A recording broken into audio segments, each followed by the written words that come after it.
साथ संगत जी, लगभग 1.5 घंटे से आप सभी सत्संग के आनंद को प्राप्त कर रहे थे। साथ संगत जी, चाहे भजन रूप में, चाहे विचार रूप में, या वो इंग्लिश के स्पिरिचुअल स्पीच रूप में, आप लोग जो भी श्रवण किए, वो साथ संगत जी वास्तव में इस मनुष्य को किस प्रकार जीवन जीना है, इसी का व्याख्यान कर रहे थे। इसमें साथ संगत जी अंधकार में तेल चलाने की बातें नहीं होती है। निरंकारी मिशन कोई धर्म नहीं है, कोई संप्रदाय नहीं है। यह तो एक आध्यात्मिक आंदोलन है कि आए हो इस जहां में तो क्या काम है तुम्हारा, ठहरोगे किस मकान में जब लौटोगे दोबारा। दुनिया की सारी धर्म ग्रंथ शास्त्र कह रही है ये जीव जो ऐसे आना जाना लगा है जीवों का। इसलिए अवतार वाणी में लिखा है कि कई बार तो कीट बना था, रेंग रेंग कर चलता था, सोच दशा तेरी थी क्या जब रेंग रेंग कर चलता था। कई बार तो कुत्ता बना, गधा बना और हाथी घोड़े भी बना, सोच दशा तेरी थी क्या, इशारा कर रहे हैं। तो साथ संगत जी, इस धराधाम पर जब भी पैगंबर आता है, जब भी मुर्शद आता है,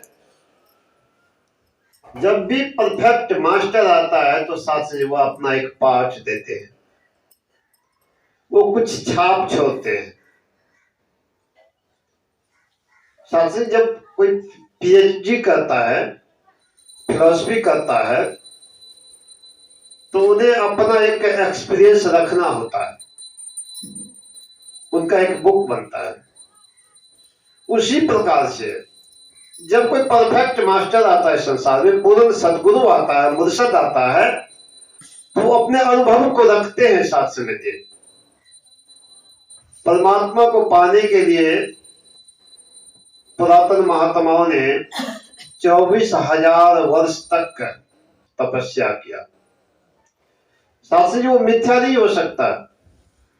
कुछ लोगों का कहना वो मिथ्या है, समय के साथ पर दास मानता है मिथ्या नहीं हो सकता, क्योंकि साथ संगत जी प्रैक्टिकल के तौर पे लिया जा सकता है। एक रेशियो होता है, एक अनुपात होता है। जब मेरे दादाजी थे तो 100 साल, और दादाजी से पहले जो बुजुर्ग थे उनको दास ने देखा कि 110, 115, 120 साल तक जीवित थे। लेकिन साथ से अपने ही लाइफ में अब देख रहे हैं कि 70-80 भी नहीं क्रॉस करता है और वो डेड हो जाता है। अब देख लीजिए कहां 110, 125 का आंकड़ा देखा हुआ इन आंखों को, अब 70-80 पे आ गया है। तो साथ से जी 40-45 साल का, 50 साल का तजुर्बा तो यही आंख से ही देखा हो जाता है कि घट गया। इसका मतलब जरूर पहले 1000 वर्ष जीते होंगे लोग, धीरे धीरे इसी प्रकार से घटता चला जा रहा है। अनुपात के हिसाब से हम आप अनुपात लगा सकते हैं। जब भी हम लोग मैथ में सॉल्यूशन लेते हैं, एक अनुपात लगाते हैं। ये रेशियो है कि 60 मिनट में 30 किलोमीटर, तो 90 मिनट में 45 किलोमीटर, हम लोग रेशियो लगाते हैं। इसी हिसाब से इस बात में कतई कोई संशय नहीं है कि पहले के महात्मा लोग, पहले के लोग हजार वर्ष जीते होंगे। तो साथ से तपस्या करते थे। अब थोड़ा सा इजी हो गया।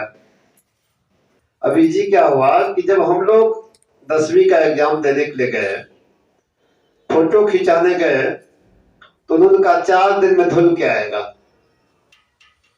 4 दिन लगा। अब जाते हैं तो कहते 1 मिनट में फोटो 4, 25 ले लीजिए। तो इजी हो गया। हर काम में, हर विभाग, हर सेक्टर में इजी हो गया है। तो परमात्मा को भी पाने का साधन जो इजी हो गया साथ समझिए। पहले बहुत कष्ट उठाना पड़ रहा था परमात्मा को जानने हेतु। पहले जितने भी कष्ट होते थे वो सबसे पहला कष्ट ये होता था अपने सतगुरु को ले जाते थे। सतगुरु के बिन तो जानना मुश्किल है, तो सबसे सतगुरु को ले जाना। तो अभी जो शब्द महात्मा जी ने रखा कि लाखों प्रेमी दुख सहते प्रियतम एक रिझाने को, एक ही प्रियतम को रिझाने के लिए, एक ही परमात्मा को खुश करने के लिए दुख सहते। आपने देखा होगा किसी के आंख से ओझल नहीं है ये बातें। आपने देखा होगा दंड प्रणाम करते हुए। वो किस लिए? सिर्फ एक बात के लिए कि अपने परमात्मा को, अपने प्रभु को खुश करने हेतु तो दंड प्रणाम कर रहे हैं। किलोमीटर तक देखे दंड प्रणाम करते हुए। आखिर कष्ट है कि नहीं है? 10 बार करके आप देख लीजिए, कहिएगा बहुत कष्ट हो रहा है। वो दंड प्रणाम कर रहे हैं। कई बार ऐसा भी देखते होंगे कि सुबह वो स्नान 3 बजे सुबह किया, वहां से पैदल वो शिवालय जाएंगे, पैदल वो देवालय जाएंगे और साथ संग जी वहां पर जाकर के वो खुश करने का प्रयास करें। किसको? परमात्मा को। कई बार ऐसा होता है 10-11 बज जाता है, आप कहते जल झाड़ेंगे तभी तो भोजन करेंगे। जब ये कष्ट है क्योंकि हमको समय से खाना है, अब नहीं खाए तो कष्ट है ना। तो साथी किस लिए कष्ट से? परमात्मा को खुश करने के लिए। लाखों प्रेमी दुख सहते हैं प्रीतम एक रिझाने को। और साथ से कई बार ऐसा भी होता है कि हम एकादशी करते हैं, द्वादशी करते हैं, त्रयोदशी करते हैं और साथ में सुबह से उपवास रखते हैं। क्यों रखते हैं? परमात्मा को खुश करने के लिए। तो इशारा है कि लाखों प्रेमी दुख सहते हैं प्रियतम एक रिझाने को। मां बहने, अब जो नई पीढ़ी है इसकी तो बात नहीं कर पाएगा दास। जो दास इन आंखों से देखा, मां बहने जब तक हस्बैंड खा नहीं लेती है तब तक वो नहीं खाते हैं। रीजन? अपने प्रियतम, अपने परमात्मा रूपी पति को खुश करने के लिए कि कहीं वो खाने पीने में कोई वस्तु घट न जाए, उसको पूरा हो जाएगा तो खाऊंगे। यदि परमात्मा को खुश करना है। उसी प्रकार पति भी परमेश्वर होता है, पति को खुश करना है। वो नहीं खाती है जब तक खा न ले। तो साथियों वो भी एक कष्ट सहती है। क्यों? खुश करने के लिए। तो परमात्मा को खुश करना साथ समझिए बहुत आसान तरीका है। परमात्मा को आप खुश कर सकते हैं, लेकिन आपके अंदर है, आपके पास तरकीब चाहिए। क्योंकि बिना चाबी का ताला खुलता नहीं है। तो तरकीब क्या है? जितने भी धर्म ग्रंथ शास्त्र सबों में कहा गया है कि बिन गुरु विवेक न होई। बिना गुरु का विवेक होगा ही नहीं। चाबी तो हमको मिल गया है, लेकिन साथ संग जी सुबह से शाम हो गया, चाबी को उल्टा ऊपर की ओर घुमाकर उसमें घुसाते हैं, साथ में घुसता ही नहीं तो खुलेगा कैसे? अब यहाँ पे गुरु चाहिए। अरे भाई तुम उल्टा करे उसको सीधा करो। तो बिना गुरु विवेक न होई। गुरु बिना भवनिधि तरई न कोई, जो विरंच शंकर सब हुई। अरे शंकर भगवान के जैसे भी हो ना तो भी गुरु धारण करना पड़ेगा, क्योंकि उसने भी किया था। भगवान कृष्ण ने भी संदीपन मुनि के दरवाजे पर खटखटाया था और भगवान रामचंद्र जी भी गुरु वशिष्ठ के पास गए थे। अरे जिनको हम पूजते हैं, सारी दुनिया जिनको पूजती है, वैसे व्यक्ति भी गुरु के पास गए। तो साथ में हमें जाने में क्या हर्ज है? हमें भी जाना होगा साथ समझिए। अब साथ से ये होता क्या है कि हमको रास्ते में जब भी हम सत्य के पथ पर चलते हैं तो रास्ते में अनेक समस्याएं खड़ी हो जाती है। घर से टेलीफोन आ जाएगा, घर आइए आपको फलाना सामान लाना है। वो कहते कोई बात नहीं, सत्संग से आते हैं। नहीं पहले जरूरी है। फिर सत्संग से कई बात हो जाता है, कोई यार दोस्त फोन कर देता है ये काम था, अच्छा कोई बात नहीं कर लेंगे। जब हर समस्या से हम जूझ जाते हैं तो सत्संग जी सत्संग को प्राप्त करते हैं। हर काम को छोड़कर, जो हर काम को नहीं छोड़ेगा वो सत्संग को नहीं प्राप्त कर पाएगा, वो सत्संग आनंद को नहीं प्राप्त कर पाएगा। इसलिए हर काम को छोड़कर सत्संग में जाना चाहिए। और जो भी हर काम को छोड़ दिया उसका हर काम हो गया है। जो हर काम को छोड़ दिया उसका हर काम हो गया, क्योंकि दुनिया की हर वस्तु, जितनी भी वस्तु दिख रही है दुनिया में, सब का सब सिफर है, जिसको शून्य कहते हैं, शून्य।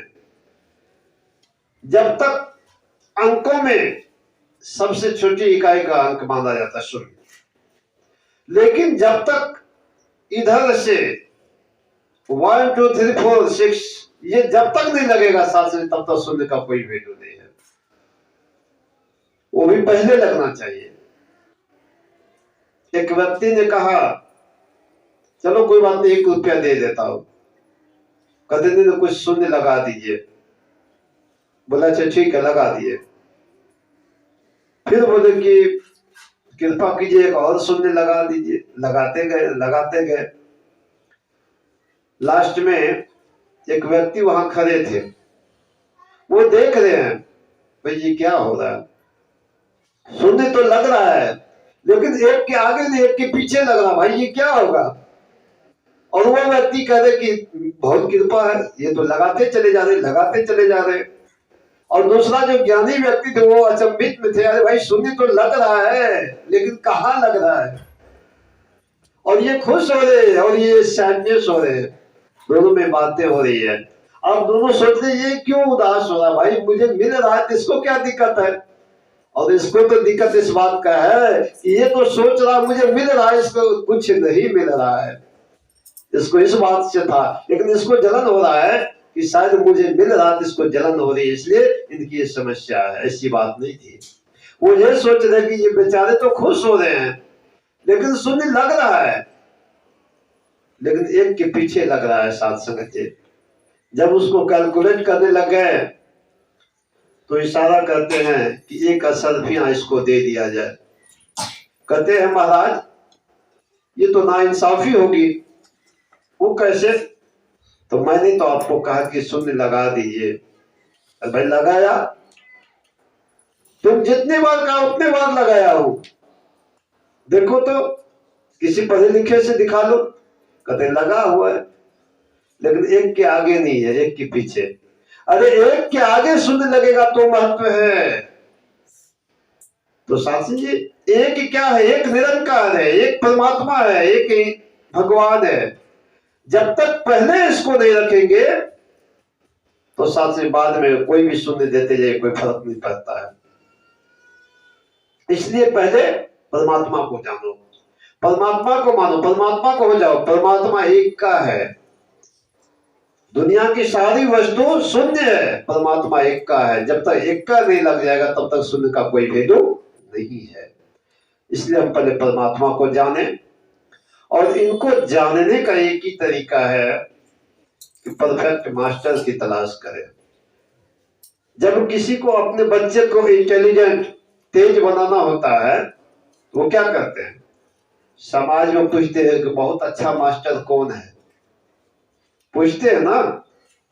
तो हमें भी परमात्मा को जानना है तो हम भी तो किसी को पूछे कि कौन ऐसा गुरु है जो परमात्मा को जना देता है। अब सासी विडंबना है कि हम पेड़ से पूछने जाते हैं, पेड़ में जाते हैं, जल ढालते हैं, कहते भगवान से मिला देना। अरे भाई वो तो खुद ही 84 लाख योनि में वो बीच का एक योनि है, वो तो खुद ही तरस रहे हैं मुझे भी मनुष्य योनि मिलेगा तो मैं भी मुख से राम जपूंगा। वो तरस रहे हैं और आप जाते हैं उसके चरण में पानी जाते हैं, मत्था देते हैं, सिंदूर टिकली लगाते हैं कि मेरा बेड़ा पार कर देना। अब लंगड़े को कहिए कि मुझे कंधे पे उठा लेना, बेवकूफी है कि नहीं है? खुद ही वो बेचारे लंगड़े उसको कभी मुझे कंधे पे उठा लेना। अब गूंगे को कहिए कि मेरा भी हाजिर लगा दो, सच वो प्रेजेंटेशन कैसे देंगे? तो आपको तो किसी सबल व्यक्ति को कहना होगा ना। तो हम जाते हैं पेड़ में, मेरा भी बेड़ा पार कर देना। और सासू उसमें धागा लपेटते हैं, मुझे भी बंधन से मुक्त कर देना, वो बेचारे खुद ही बंधन में पड़े हुए। तो बच्चे को तेज करना है तो तेज टीचर की आवश्यकता है। परमात्मा को जानना है तो परमात्मा की जानकार व्यक्ति के पास जाना होगा। जब तक नहीं जाएंगे तब तक शास्त्र नहीं मिलने वाला है। मानुष जन्म अनमोल रे, मिट्टी में ना तौल रे, अब जो मिला है फिर न मिलेगा, कभी नहीं कभी नहीं कभी नहीं है। क्योंकि साथ से कोई ठिकाना नहीं होता। क्या भरोसा जिंदगानी का, आदमी बुलबुला है पानी का, कोई भरोसा नहीं। ये जो हमारे अंदर सांसें चल रही है ये कच्ची है, पक्का नहीं है। आजकल अच्छे अच्छे जो अपने आप को पक्का कर रहे हैं ना, उसको भी काटने का साधन आ गया, उसको भी काट देते हैं। ये तो कच्चा है सात्संग जी। कच्ची सांसें का क्या आशा, कर जाए कब बंद तमाशा, कब बंद करेगा तमाशा कोई ठिकाना नहीं है। इसलिए मौका रहते हुए, इसलिए समय रहते हुए अपना हाजिरी लगा ले सात्संग जी, अपने निज घर को जान ले। इसी समय में, इसी योनि में, इसी जन्म में साथी परमात्मा को जानते हुए अपने जीवन को सुहेला कर ले। यही सात्संग जी चालाकी होगी, यही चतुराई होगी। बाकी जो कुछ भी चालाकी चतुराई करते हैं सात्संग, ये सब बेकार है। ये सब स्वागत के लिए करते हैं। परमात्मा को जानना ही सबसे बड़ी चालाकी है। परमात्मा को जान करके जानकार हो जाना ही चतुराई है सात्संग जी। हमको ऐसा चतुर बनना है, ऐसा नहीं तो सात्संग जी बेकार। जैसे आए दुनिया में वैसे लौट जाओगे। दुनिया में हर कोई आता है सात्संग जी, कुछ काफी नाम कमा लेते हैं, कुछ यूं ही चले जाते हैं। तो सात्संग जी संतों का काम उपकार होता है, उपकार कर्म है संतों का, उपकार ही करते जाना है। माँ बाप जहां चले गए हमको भी वहां जाना है। लेकिन वो काफी नाम कमा गए, वो काफी नाम कमा गए, कुछ हमको भी कमाना है। उपकार कर्म है संतों का, उपकार ही करते जाना है। अंत में ही अरदास है माता जी के चरणों में। माता जी आप समर्थ हो, आप सब कुछ करने वाले हो, इसलिए माता जी आपके चरणों में अरदास है कि जो भी संत महात्मा आपको जान करके, आपको मान करके भक्ति करते हैं, आपका ऊंट आसरा लेते हैं माता जी, तन से मन से धन से तीनों प्रकार की खुशियां देते हुए संतों के टोली में बैठाए रखना। साथ संगत जी प्यार से बोलिए।